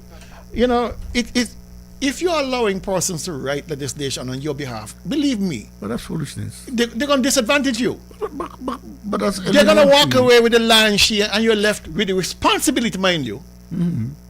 If anything goes wrong, you have to clear the mess. You pick up the pieces. You pick up the pieces. Of course. And all you get is the licenses. I don't care if the license was $1 million. But you can't write the legislation and then you be the person to regulate. You can't regulate yourself. Those are basic things in a government. All right, we got to move on because we just touching the surface. Good God, I don't know how is all these stories here. You know, I keep telling you, as long as this fellow here is the premier, I got story. You're gonna get us. You're gonna get and I would say locally, you're gonna get Tory. All right, we're moving on to the Nevis Housing and Land Development Corporation. Again. Oh my! It get better in the last 2 weeks. The Nevis Housing and Land Development Corporation, popularly known as NHLDC, has been a cesspool of corruption ever since its government has taken power. Ever since the minister has changed from one from our St. James to the one now from Gingerland. Same difference. Things, pallets of blocks, trailer load of blocks, walking away with legs. Got legs just so. Cement, tiles by the box load. Houses are being built. With no costs. All the costs carried by the corporation. Even dot the teeth in. Even stone the teeth in. But a thief is a thief, girl. All right? The thief anything. Fluids of all kinds, paint, doors, sinks, toilet. How you thief a toilet? You put them in. But you know, the general word is stealing. But you know, the fellas back up the truck in the thing and check out the things and move on. So nothing is too heavy to carry to the truck. There was a memo circulating to workers some time ago that prevented them from approaching the board of directors of the Nevis Housing and Land Development Corporation with any complaint. Really? Now, if your supervisor or your manager is doing things that are untoward, are you going to go to them to complain? The same ones who are perpetuating the crime? Well, maybe look at the legislation you just talked about, that they're doing everything. So maybe it's the same kind of pattern. It is shocking, the level of theft at the Nevis Housing and Land Development Corporation. Complaints by regular workers, no investigation, nothing is done. They simply use a charge book and replace the items because they all know who's doing it. Some of them were put there by the premier himself. They all know who walking away with these things. Let me tell you something, There's always a cost, These things are free, Free? And he begs the question, is this contributing to the high cost of the houses we are seeing? It begs the question. It answers the question, Kel. It does. You're absolutely right. It answers the question. You're absolutely right. It answers the question. So, I don't know how, because I remember when CCM came into power in 2013, they targeted the Nevis Housing and Land with an audit. They targeted, they had an audit done because they felt that the former minister, Hector, and the manager, Nisbet, were engaged in all kind of fraud. And guess what, people? They couldn't find a damn thing. But you know, Kel, that is the second time. They couldn't find nothing. The second time. I dare them now to do the same audit on themselves. I dare them to account for the how much money? $36.4 million they owe right now to Social Security and that institution, UT in Trinidad. I dare them to do an audit on themselves. Let's take this call. Good afternoon, Target. Good afternoon, gentlemen. How are you, sir? I'm good. Doesn't the federal legislation concerning whistleblowers apply to Nevis as well? Of course. So then it should be, well, actually, is the memo essentially saying that the board should not become involved? Is that actually contradictory? Isn't that actually contradictory? It is. It contradicts the legislation, of course. Yes. But you see, who's going to challenge these things? Exactly. I think that's the problem. I mean, that we is can the talk problem. about them, but they have to be challenged, Put pen to paper, I guess, and challenge them, right? Otherwise, nothing would change. But back to your, for a moment, to your SSC situation. I don't think you have to worry too much about St. Kitts, because trust me, right? They may be less vocal, and maybe because it's not clear and present danger for St. Kitts or an imminent threat, but the objections are just as valid, and the people, I think, would not accept it. Okay? The reason I think Dr. Jew is still intent on carrying it forward, to be quite honest, just like in Nevis, where the premier is hell-bent on going forward with this, something has passed the threshold, okay? A point of no return, so to speak. I wouldn't venture to suggest what. Don't. I think we're going to read your mind. Right, okay. Yeah. But one of the premier's favorite statements is, don't let anybody take away your bread when they can't give you biscuit. Yeah. Okay? And that's fair enough, in my opinion. Another way of looking at it is that, sure, we should rail against the Destiny Project and the SSC as they stand, because obviously both having some serious flaws, which we should protest, but at the same time, the alternative. And I am suggesting that even the Destiny people, since they got the land already apparently, since they had plans to build hotels, show good faith and at least start with some high-end hotel. Because you see, I don't know where this thing come all of a sudden, and it seems to be a regional itch that we are underpopulated, and this is one way to go. All right. In my opinion, it isn't that we're underpopulated. Our small size and small population should make us easy to manage. And we should be building our El Dorado right here without the kind of inputs that these guys seem to be gunning for. Okay, that's my opinion. We down here in St. Kitts, for instance, have a number of white elephant projects there. Get them working. You know, we have pretty much hundreds of rooms, possible rooms, just there sitting idle. I would think that we'd concentrate on trying to get those filled and so on, as opposed to some pie-in-the-sky fancy Dubai-like project. Okay, and I would suspect that you get another Four Seasons-like hotel in Nevis, and you're pretty for at least a good 10, 15 years. Exactly. Right? But that doesn't seem to be the way they plan to go. I don't know why. They're failure I guess to do that. gaming and so on, that's a nice, easy, lazy way out, you know. And you know, make those guys work, man. Go in and get bona fide investors, people who gonna add value to the industry that you have, rather than I don't know what they're doing. Just jet setting and doing nothing, as far as I'm concerned. But you said it, you know, lazy. You can't get things done if you're lazy. Lazy. Yeah. When I just listened to Prime Minister Carney out of Canada. What? And he traveled to China. He traveled to Davos. He traveled, and he walks with who?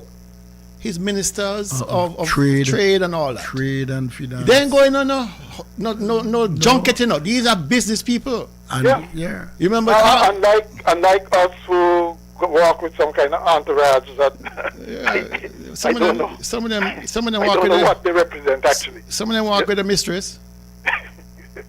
You know, but you know what you know this thing too? I would have thought that there would have been, like head over heels trying to get this geothermal thing going. Exactly. Because if all as the report suggests, all the evaluations and studies and so on suggest, this is a game changer. That it would result in cheaper energy and that sort of thing. That in itself is going to attract a lot of the diversification stuff that they're trying. Okay? And so, but I don't understand. They're still just sitting back and letting things just happen. Plod along. Yeah. Plod along, you know? Yeah. You know? But I don't know. Like I said, it's valid that, okay, give alternatives, right? But I don't even think that even if they give them alternatives, they're going to do anything with it. They can lie down and sleep with it. All right, then. Thank you, caller. Yeah, Kel, I was just trying to say, to add also, you said they brought in an auditing firm to see if there was something wrong when we left government. The same CCM brought Omax Gardner to investigate his things at the Land Corporation in 92. Omax Gardner was the accountant, and Omax said to the government, fellas, everything is straight. I have to do things straight because I am running my company. They said, no, we still want. So they end up spending a set of money on the corporation. About 2 weeks after we got to government, we went to see Sir Simeon Daniel. And he told us, fellas, is one thing about the NRP, and keep that straight for me. We run clean ships. He said when he left government, well, everybody saying, oh, he this, he that, he the other. He said they brought an international firm to investigate him financially. He says, see me here standing all now. He says, if there was anything wrong. You heard about it? Oh, come on. So, here the point is, Kelly, you just mentioned how much stealing is going on at the corporation. So, thief could bring thief. Go. No. I mean, people have built serious houses. Free. Out of the corporation. Free of course. And they talk about mansion. Free. Say, Kelly. Free. Mansion. Free. I remember they crucified Roberto Hector for the little house there in Ramsbury. When I saw the other minister house from St. James. That could fit in the garage. Hector house could fit in the garage. A man who used to clean pool with no money, looking shelter wherever he can find shelter at night time, became a politician. And in 5 years, he was able to build a mansion. A mansion! And since that, I understand he has owned several other business, other properties around Nevis. Where you get the money from? Where you get it from? I understand he used to walk around with the order book in his pocket, going by TDC, going by Horsford, and order what he wants on the housing corporation's dime. And I'm telling you. So where is the integrity in public life? Integrity way. I made that post.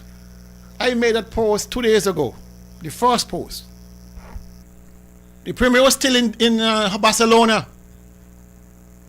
And so one of his minions probably screenshot it or shared it with him because he blocked me years ago. He can't see what I write with his own name. So somebody probably he used a pen name or something, and he saw it. And rather than say to the people of Nevis, the housing corporation will need to be tightened up, or I'm looking at the situation, blah blah blah. There have been accusations about stealing up there. You know, he put out, thanks to the Housing and Development Corporation for the Chimney Crescent housing project.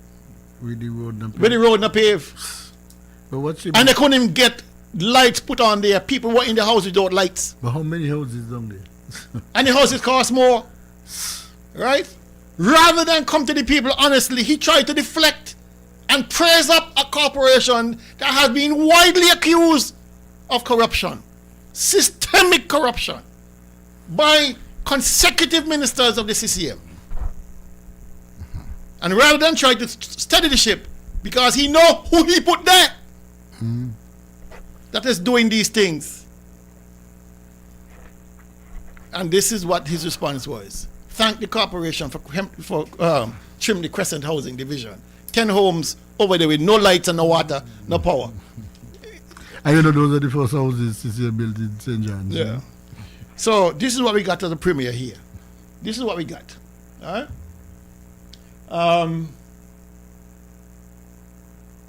So where does it end, Kel? It ends with them coming to the power. Okay. It ends with us having forensic audits done. Good. To figure out what happened up there. It ends with the people of Nevis saying no to this kind of behavior. You know, Kel, it always strikes me. They hold us into different baskets, you know. They hold us in. Nobody in the Nevis Reformation Party does that. But that is being done now. As promised. Well, let me get this. But let me play the ad first before we lose our sponsorship here. PICO, the way to go for residential, commercial, and industrial wiring, data, security, UPS, and generator installation. When you need electrical work done now, done right, done at an affordable price, contact Pinney's Electrical Company.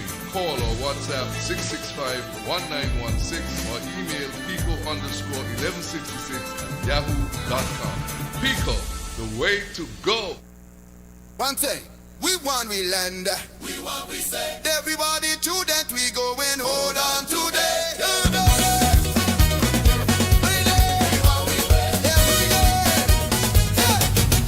Don't sell we both right out.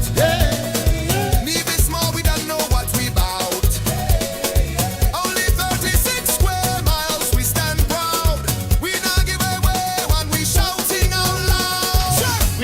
we land. We want we say. For our ascendants, we going hold on today. To keep out our current, don't come to play. Need these people rise up, they ain't not every day.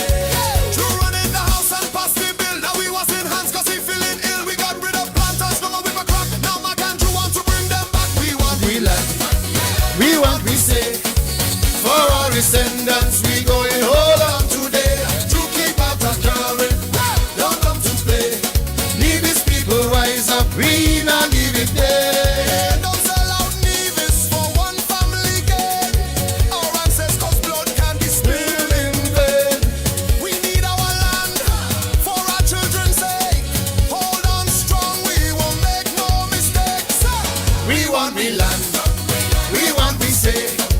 For our descendants, we going hold on today. To keep out our current, don't love to play. Need these people rise up, we not give it way. Pastor Cano say, hold on to your land. One day you will need it. Keep it in your hand. For children yet unborn, we must take a stand. Davis people rise up, protect our blessed land. We want we land, we want we say. For our descendants, we going hold on today. New people of glory, don't come to play. Need these people rise up, we not give it way.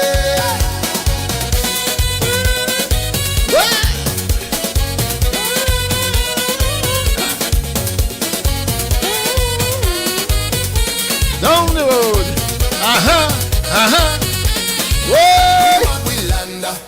we want we say. For our descendants, we going hold on today. To keep out our curry, don't come to play. Need these people rise up, we not give it way. We want we land, we want we say. Mother, for our descendants, we going to hold on today. To keep out our curry, don't come to play. Need these people rise up, we not give it way.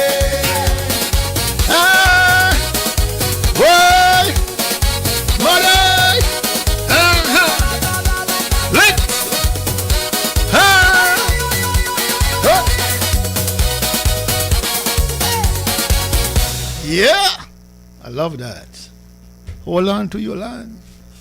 All right, we move to the last part of the program today, which I promised you last week, and that is the topic of secession. Now, we are not here to advocate one over the next, but we're going to put the facts on the table, and you can determine for yourself which direction you think we ought to go. Stay or leave. Leave or stay. Whichever way it goes, but it is what it is. We are in a bad space right now, and I have never heard such a crescendo of voices on Nevis advocating openly for secession. Let me get a little bit of background. We had a secession, a referendum in 1998. August 10th, 1998. And if you know the Constitution, you needed 2/3 majority, or just about 66.7% of the vote needed to say yes, we're going, or we needed we need to top that to get the yes vote. It fell short. We only got 61.83%. In real numbers, 2,427 persons said yes, and 1,498 persons said no. They ain't ready yet. All right? And the basic issue was, just as it is today, persons felt back then, remember the vote was brought by Vince Emery of the CCM, persons felt that the feds were ignoring Nevisian interests and therefore called for secession. I don't even think Vance Emery voted for it. I don't even think he voted for it. I share that view. It was an emotional reaction to something. Me and Douglas, a personal thing. Yes, and so they did not convince the majority of Nevisians. There was a lot of skepticism as how we were going to able to afford it, because without money, the mayor don't go. The mayor doesn't go. All right, so what is interesting is that following the referendum, a commission was appointed to examine future relations, that is, looking at constitutional reform that will ease the tension between St. Kitts and Nevis. Professor Fiaz. We have yet to see that report or to have any modicum, not even one article of the Constitution being modified to ease the tension between St. Kitts and Nevis. And so ever so often it bubbles to the surface, as it is now bubbling up, because since 1998, all of the promise by CARICOM and the U.S. State Department to craft this document, nobody has seen it. I called yesterday as part of the story to get Mr. Parry's view. He said he hasn't seen it. No, we haven't seen it. I don't know if Vance Emery got it and hid it, but we have not seen it here on Nevis. I've never seen a copy of it. I would love to get a copy of what recommendations were made by CARICOM under the auspices of the U.S. State Department, who opposed our move towards secession. I want to read to you something, a CARICOM statement. CARICOM said, this is 1998, in June of 1998, or July, and I quote, maintaining the federation would be more compatible with the trend towards a greater regional integration with all of its considerable benefits and advantages. Yet, after all that powerful statement by CARICOM, and again, supported by the State Department of the U.S., nothing has moved, not 1 inch. Now, in 2022, the incoming Drew government seated what he called a joint constitutional review committee to look at broad sweeping issues, including CBI and all these things. But a part of that investigation, of the part of the committee's mandate, was to review and attempt, in my view, in my understanding, how to eliminate 113 from the Constitution. Oh, really? How to reduce, not to increase, but how to reduce Nevis autonomy. So we're going devolution. We're going evolution in terms of how the relationship between St. Kitts and Nevis. I know Premier Parry, they were looking at devolution to give Nevis more autonomy, especially in the areas of education and health. Because if you don't know, education policy and health policy are not set in Nevis, Federal. We administer those policies. We don't have the requisite input on those policy making. We simply administer them. All right? And so Premier Parry was saying, nope, we want either our own policy making mechanism, or it must be bilateral. You must have severe Nevis input. So any policy on health and education, we will have a significant input on that. All right? So we needed more autonomy on education and health care. All right? Now, here's the problem.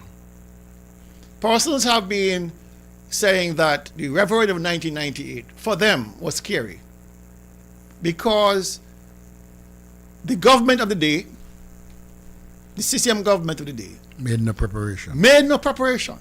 Absolutely. Because what people don't understand, 113 is not a process. It's a rupture. It's a break. It's a break. So you remember in 1998, Douglas had already called back the ferry to St. Kitts. Yeah. We can't do that now because we got our own ferry. You know, one of the critical areas of misunderstanding, Kelly, is that, and CCM told the people that if we break away, we could go back to Britain like Anguilla. They were crazy. No, we're not going. Anguilla was a colony, and so, but we have already been declared an independent country since '83. You can't go back. Oh, you can't go back. So, and then a second point, Kelly, is this. That's why you have to get the emotion out of these things, you know. One fella voted yes, and during the night when the votes were being called, he said, what the hell? That's what he said. Then the morning, he said he didn't sleep. He voted yes, but hope he came now. So his relief was when he came there. The situation is, and I would have spoken to Premier Perry about his own reservations about secession, and he was very honest. And what it came down to was the ability to support financially your secession. Of course. Because then, as a small state, you'll be the smallest in the world probably, you're vulnerable. You're vulnerable to external shocks, to internal shocks. Your small mass means diversification of the economy becomes very difficult. You have the advantage of full sovereignty, where you're now responsible for your own security, your own foreign affairs, your own membership in organizations such as the UN. You have full control over your elections process, which is a big plus. So you have to now manage how do you finance all of these with a limited revenue source. People say, well, you have ownership of Social Security, you have your own, but these are people's money, it's not the government's money. You have shares in National Bank, but if the National Bank is controlled by the federal government, of course, even though you may have shares, they're nominal, and therefore, if you rupture, they can say we ain't gonna pay you. No. We're gonna drag our feet and therefore starve you out. So if you don't have if you don't have a buffer, money in the bank, or ways of making money to sustain you, it's difficult to say, listen, let's push off on this. And we have not been able to grow the economy on the mark, Brent. No, and I tell you something, Kel, while the discussions were going on, of course, I was in the party, and we had a meeting with Vance and his cabinet, and we said, look, provide for us the kind of financial information, tell us what the revenue picture is, so that we could make an informed decision. So we say, okay, we give you, I think it's about 2 weeks. When we got the information, Kelly, it's a 2-pager. We are supposed to support an independence cause. And as you just pointed out, finance is the critical thing. It's one thing to say you got a flag and an anthem and the next morning you can't pay your public servants or you can't find money to meet basic services. So we say, look, tell us what the position is. Tell us what a scenario is with Nevis by itself, what it looks like. And they provided a 2-page thing, and so when we met at the executive, we said, these guys can't be serious. But what was important, Kelly, is that they had the emotion going. I want to make a point which is often missed. Secession in Nevis is to separate the governments, not the people. It can't, because it is impossible to separate Sikhites and Nevis people. So it is to separate the governments. And if the discussion is about separating the governments, you have far less emotion. Good afternoon, Target. Good afternoon again. Good afternoon. I'm going to be a spoiler this afternoon. Go ahead. Don't you think that rather than secession, that what we should be concentrating on is constitutional change to make sure that Nevis is an equal partner? And we don't talk about equity here, right? That can raise a whole kind of worms. We're talking about an equal partner in a true federation. If I was close to you. In other words, the constitutional reform or the constitution that we craft should be such that anybody can join and feel comfortable. Mm-hmm. I look at Anguilla, and one of the things about Anguilla, I don't see any strong move for independence there. But I don't see the future of Anguilla being forever tied to the United Kingdom either. They got to go somewhere, okay? And I'm saying, to me, bearing in mind our common past association, we should craft a constitution that would make Anguilla come back actually into a federation. And for starters, might seem trivial, but for starters, the new name of that federation should be Anguilla, Nevis, and St. Kitts. It is politically correct and do it in alphabetical order. Oh, okay. Okay. Right? That's an alternative, I think. And I don't think it's impossible. Okay? Okay. And then, maybe even expand that some more. Somebody else, maybe Montserrat or, other countries might want to join.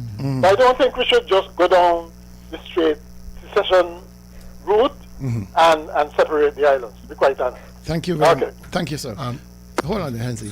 I'm glad he called. I'm really glad, because this is about the discussion about secession. And we have been asking for constitutional reform forever. Yes. Forever. Not a soul has been taking us on. Not CARICOM, and Drew is now the chairman of CARICOM, so he could bring it up. Not the US State Department, not the British High Commission. Nobody has looked at this report and have a discussion on what report recommended that was generated by CARICOM. Not a soul. So if you already have a working document and you have not implemented a single article of it to make us a true federation, then what are we left with? You are left with the only choice now is secession. The only question for me now is how do we pay for it? Yeah, because in relation to that, I attended a series of meetings on constitutional reform, and the commission was led by the law professor Fiaggio from UWI, and I remember one fundamental point he made. Fiaggio said we need a constitution that enforces consensus. So you can't move unless the two elements of the country go forward. And I thought that was a good point of departure. All right. Good afternoon, Target. You think it's a need. And the people that they need. Don't think the people going to make remember this thing called war, But as a man just said on the radio, with next to you, that you can't get rid of the people and the people saying no. You understand? You think it's a new people still. So remember everybody's grandmother from up there. Yeah, I agree with that. I don't think the people will be separated. I don't think the people will be separated. So we call it the stronger people up there. All right. You understand? Yes. So I understand how you feel. Because I getting all the right here and that children have a long time before. So, because we want to here. But I think I'm bigger than Anguilla to I was so small. And I think I might get help too. You understand? And I will free to come over, and I will free to come over. Of course. All right. That one can't pass. That can't stop. All the Yeah. I just want to say, Kel, but during the same time that Nevis, that leading up to the referendum, there is this small country in the in Southeast Asia, East Timor. They went for independence, and the foreign minister of Australia, Alexander Donner, started to say, "Where they going? Who tell them they can't do that?" And the guy responded with saying, "Look, we are saying that after years of discrimination, you're in Australia, you haven't experienced the discrimination, so we are going forward." The thing about them, Kel, they answered your question. They had sat down and made the financial projections, financial arrangements. Okay. And that is the big issue. All right. Let me see which one I answer first. Let me go to the phone. Good afternoon, Target. Good afternoon. Good afternoon. Oh, yeah, Dr. Davey, I just agreed with. Good afternoon, Mr. Daniel. Good afternoon. I agreed with what you said about it's not about the people, it's about the governing of the island. Right. You remember one time Nevis was the head of the Leeward Island before it was joined with St. Kitts and Anguilla? Yeah, yeah. Nevis is the same small island. And we need to do something about the total disrespect that we get from, should I say, the federal government or the people who are ruling in St. Kitts? How can we continue with a constitution like what we have when St. Kitts does not have an island administration? Nevis has an island administration. We suffer. We have suffered. We could continue to suffer. Where does St. Kitts get money to run its island from? The federal government? Yep.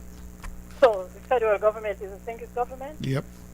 The constitution needs changing. And since I know myself, and since independence, everybody's been talking about secession, blah, blah, blah, constitution, not even a full stop has been changed in the constitution. For the past, how many years now, Mr. Daniel? Since 1983. Right. 42 Nothing years. has been changed, and we get up and we chat and chat and chat and talk about changing of constitution, and nothing is done. But We need to go on our own. Nevis needs to get away from the disrespect that we get from St. Kitts. And I know about it. I have been through it. It's not about the people. If we have to stay together, put a bridge, join the two islands, and change the constitution to suit the two islands being joined. Or let us go on our own. Because this can't continue. Continue. I want to know that my sweet, precious island is in peace before I go.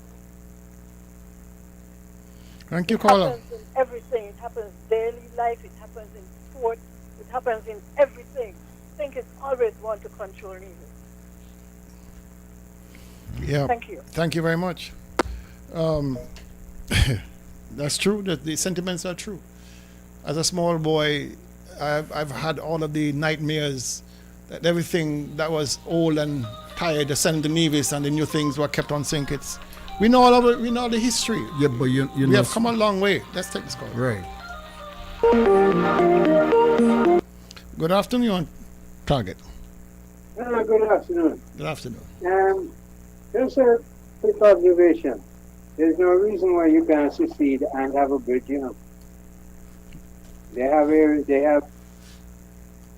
independent countries that have a land border, Mexico and the U.S., right, Venezuela and Guyana. So having a bridge doesn't go one way or the other. It'll be good for the economy. Something has to change, and I almost agree with you on the.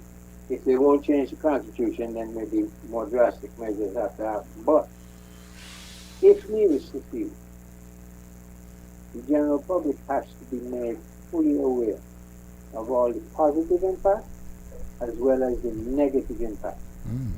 And if the islands separate and become two independent countries, we will have to have customs and immigration between the two islands. Okay?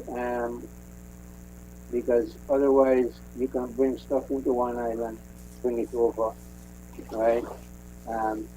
You can have immigrants coming to one island, just go over to the next one. So we will have to have a border of some kind, both immigration and customs. And it would be a shame to see that. Yes, the people are together, but it will just be more difficult for them to mingle. All right. That's my personal view. Thank you very much for your input, sir. All right. So, this is a vexing matter because I've lived through a period of time since Christina, 1970, and why and how and all that stuff. You know. I've lived through the water crisis, power crisis on Nevis. I've lived through a lot of history here on Nevis, and I can tell you firsthand, we have not been treated well at all. And as the caller said prior, not even a sentence, not even a comma has been addressed to make us a true federation. Nothing has changed. Let's go to the call. Good afternoon, Target. Mr. Daly, something have to give up. Because these politicians we seen here today, they them plan to do nothing to better the situation. The relationship can't be like this. That marriage thing is a vexing thing to me, no man, about you and that little. But that is a vexing thing to me. Nevis is not supposed to go into them things we think it's in this 24th century. You will tell me, we come out of the Bracha area, as you rightly say, we are the Labour government used to eight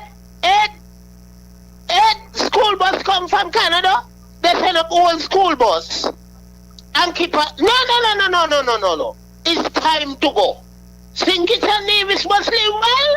If we can't live, we must not live like cat and mice. If we can't live together and live good and share the point, bust it down in half, man, Nevis gonna go. It's too much advantage. My father country is not gonna take that kind of torturing no more. I support it. Right. Me jam down here. Have a good weekend, my brothers. Thank you. I just want to point to two critical points, Kel, when Nevis could have, with the same CCM leadership. In 1993, during the federal elections, Vance Amri had the balance of power. Each of the parties in St. Kitts had 4 seats. He said he's remaining neutral. You can't run elections and being neutral. You run elections to run government, to make big decisions. I'm just thinking, so some opportunities came. He didn't do it.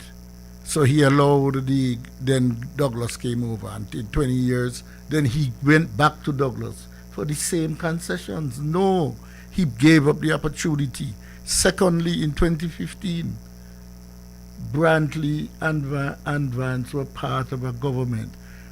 How is it they couldn't move anything, not even the full stop? Is it that we have to be careful? When the Nevis people elect people, you must elect people who are patriots and who have the love of country and love of people in them. Because if you want to go on your own, you need a kind of nationalist, very, very serious leadership, not this kind that we are having. The situation as it stands, and everybody knows, that the federal government is actually the local government in St. Kitts. Yeah. And at the same time, it had administrative control for education and healthcare on Nevis. It's not a true local government. Neither is it a true federal government. No. And it has disadvantaged Nevis over the years. And the reason why constitutional reform has not moved, because it would then level the playing field between St. Kitts and Nevis, and that's something the St. Kitts politicians do not want. Understand this. They do not want this. And the funny thing is, if you trace the roots of all these ministers on St. Kitts, cabinet ministers, opposition members, all of them have roots in Nevis, one way or the next. But they will not ever agree to a situation or solution to constitutional reform that will take away that advantage they have over Nevis. It's funny. It is really funny. It's as if they forgot where they came from. They forgot their humanity.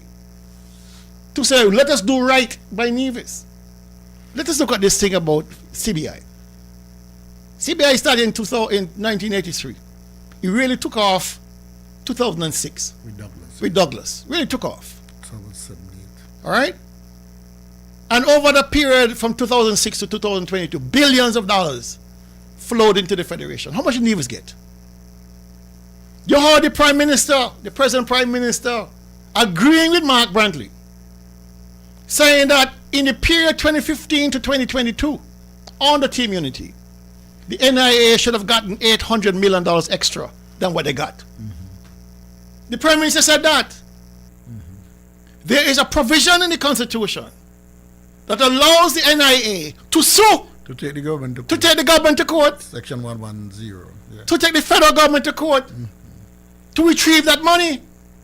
Who gonna do it? You want me to repeat that for you? There is a provision in the Constitution that allows the NIA to go to the court to answer any grievance against the federal government. What is it, 110? 110. Article 110 of the Constitution. it should not have to come to that. Because if Dr. Drew is recognizing that $800 million owed to Nevis is outstanding, then why hasn't he begun to repatriate that money? Governments are continuous. Why has he not started to get a deal to start to repatriate that money to Nevis? He needs to answer that. And Mark Bunty need to answer that as the leader of the opposition. Why hasn't he brought that to the parliament that we intend to sue you? But why he didn't do it when he was part of Unity? Let's take this call. Good afternoon, Target. Yes, let me answer Henry's last question that he asked me. Dr. Daly, I forgot this part here.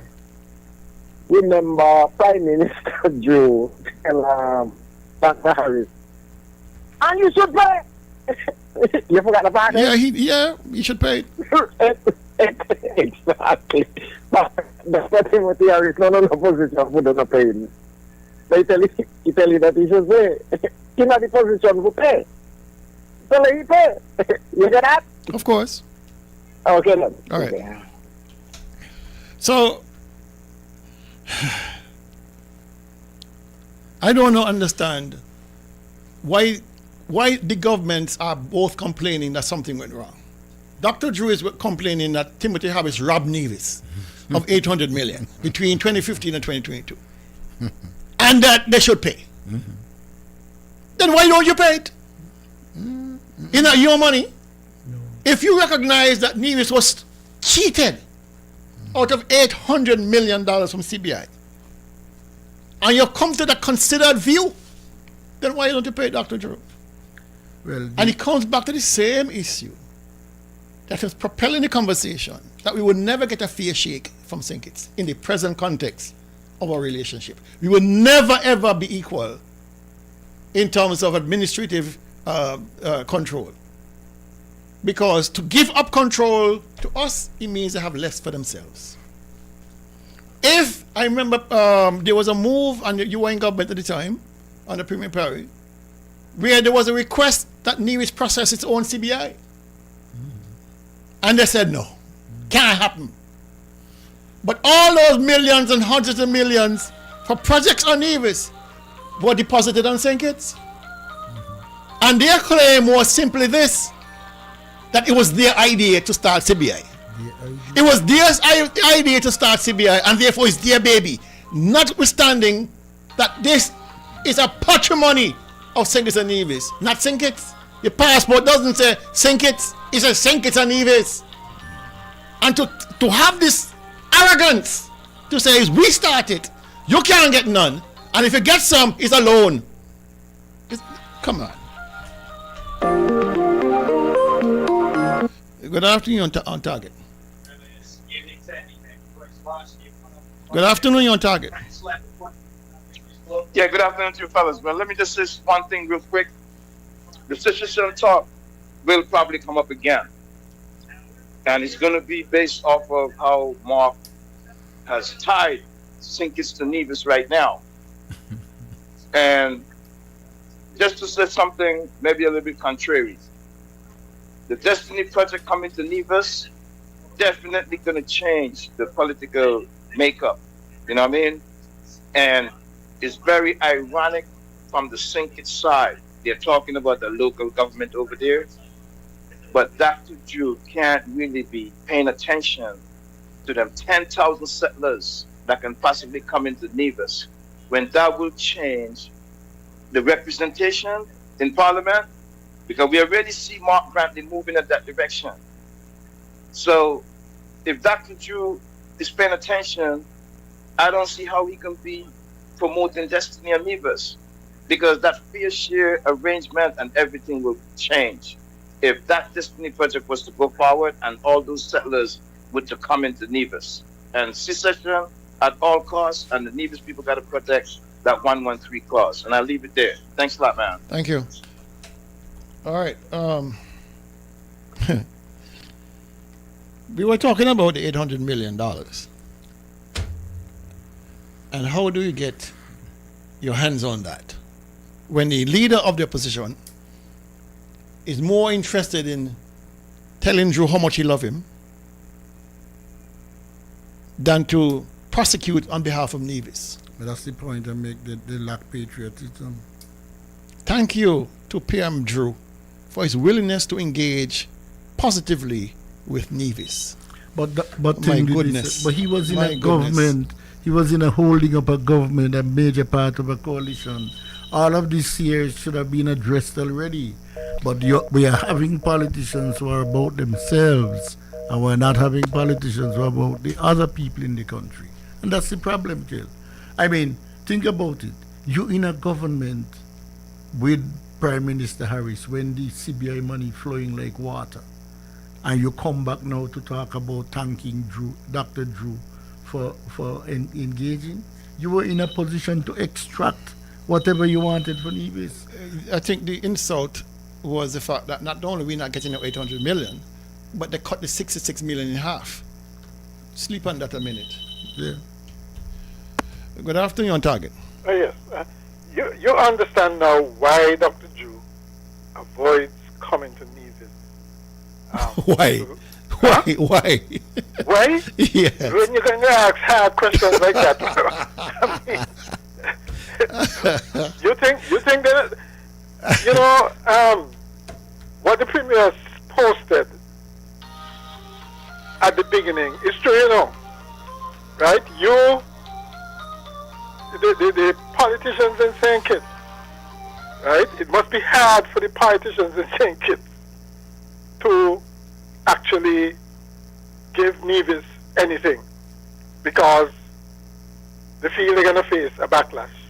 So you really expect, in all seriousness, that any Prime Minister is going to take up $800 million and pay reparations to Nevis?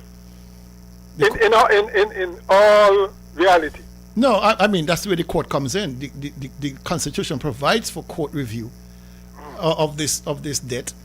If the Prime Minister is now on record saying it is a fact, then you have the evidence you need. If you have a sitting Prime Minister saying it's a fact, you have the Premier of News saying it's a fact, then carry to the court. Let the court be the final arbiter of it. No, but hold on.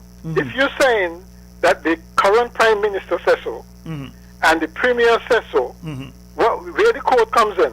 Because it should be paid. Well, exactly. But if you're saying that they might, Drew might be having cold feet of pain, jog his tail to the court. You have that recourse. The Constitution provides you with that. So why not? Well, you see, that supposes that Dr. Drew is really interested. He's not. He's not. The arrangement, the current arrangement now between Brantley and Drew is one of mutual survival. Yeah. And that's it. Yeah. It's not about St. Kitts and Nevis, unfortunately. Yeah. So those kinds of questions, although they are valid and so on, he's going to avoid answering any. Never come over to Nevis for Dr. Daly to ask him that kind of hard question. Okay. All right. Thank you, Pat. Good afternoon, on target. Yeah, good afternoon again, man. Yeah, definitely. This is an interesting point you guys brought up just now. I've asked Mark that question personally. If you think that St. Kitts owe you money, take the man to court for your money. I mean, man, what you going to do daily? If somebody owe you money and you can't get your money back, what you going to do? Are you going to take an action to try to get your money? Of course. Man, the Prime Minister himself, he probably needs to seal his lips sometimes. He said it twice at least already that I know of. He said it at his round table, and when he said it at his round table, he incriminated himself and said he said it before in Parliament. Man, this fair share thing in between St. Kitts and Nevis is going to always be there. It's going to go dormant for a while, then it's going to come back up. But it's appalling to see that at the budget presentation, it was said that $27 million was given to Maria interest-free by the federal government. If they're doing those type of things and not giving Nevis their fair share, man, that stuff is out of control, man. It's out of control. Thank you. You owe debt to Nevis, and you don't want to pay Nevis, but you're going to take 27 million and give it to Marriott interest free. Jam down, heal up, man. At some point, I'll get a conversation in with you. All right, brother. But I'll leave it there, and you guys have a good day, man. Thank you. Cool. Okay, thank you. Yeah, so folks, we have come to the end. We have covered quite a bit. I think there's enough for you to digest over the weekend and next week until we meet again. There's a lot of soul searching that need to be done. Where do we go? What do we do? You know, Dr. Drew has avoided coming to speak to the people of Nevis. These are some of the issues that must be topical. These are the kind of questions that must be asked of him as the leader of the Federation of St. Kitts and Nevis. And he must answer. He has been there since 2022, August 5th. It is time that he come to face the people of Nevis, because, you know, I would hate to know that we are without representation at such a high level, that we cannot have a conversation with the Prime Minister of the Federation of St. Kitts and Nevis. Regardless of what he thinks of us, he owes to us to have a conversation, a real conversation. Not at his round table where he can dodge and hide. Come to Nevis, have a town hall meeting with the people of Nevis, and let the questions flow. Let the respect flow. Nobody gonna attack you. We simply want answers. And one of the answers I am interested in hearing is about this $800 million you say that you owe Nevis. What arrangements you are making to pay it? Because we need it. Maybe he thinks, Hensley, that we're going to use it to go secession with. No, if we use it, we pay off all the debt and we can start again. Yes. So you have what, $550 million of debt? $550 million. Yeah, so you got 250. You got 250 still. I remember how we work with 250, you know. Yeah. When we started the NIA in 1983, we had 250,000. When we started the Bank of Nevis, we had 250,000.